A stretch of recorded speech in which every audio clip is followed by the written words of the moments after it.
So when is GPT-5 coming out again? I don't know. That's the honest answer. Oh, that's the honest answer. Is it blink twice if it's this year?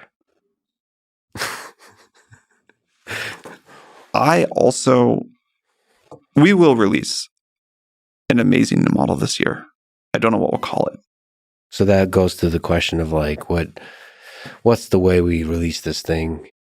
We'll release over in the coming months many different things. I think they'll be very cool. I think before we talk about like a GPT-5 like model called that or not called that, or a little bit worse or a little bit better than what you'd expect from a GPT-5, I think we have a lot of other important things to release first. I don't know what to expect from GPT-5. You're making me nervous and excited.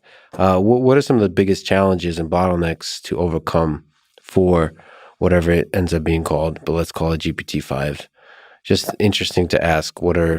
Is it on the compute side? Is it on the technical side? It's always all of these. I was, what's the one big unlock? Is it a bigger computer? Is it like a new secret? Is it something else? It's all of these things together. Like the thing that OpenAI, I think, does really well.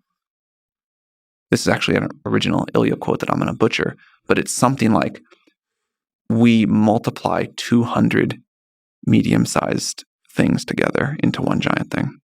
So there's this distributed constant innovation happening. Yeah. Even on the technical side, like especially on the technical side. So like even like detailed approaches, like detailed aspects of every. How does that work with different disparate teams and so on? Like how do the medium-sized things become one whole giant transformer? How does this? There's a few people who have to like think about putting the whole thing together, but a lot of people try to keep most of the picture in their head. Oh, like the individual teams, individual contributors try to keep at a high level. Yeah, I mean, you don't know exactly how every piece works, of course, but one thing I generally believe is that it's sometimes useful to zoom out and look at the entire map. And I think this is true for like a technical problem. I think this is true for like innovating in business. But things come together in surprising ways, and having an understanding of that whole picture, even if most of the time you're operating in the weeds in one area, pays off with surprising insights. In fact, one of the things that I used to have, and I think was super valuable, was I used to have like a good map of all of the frontier, or most of the frontiers in the tech industry. And I could sometimes see these connections or new things that were possible that if I were only, deep in one area, I wouldn't be able to like have the idea for, because I wouldn't have all the data.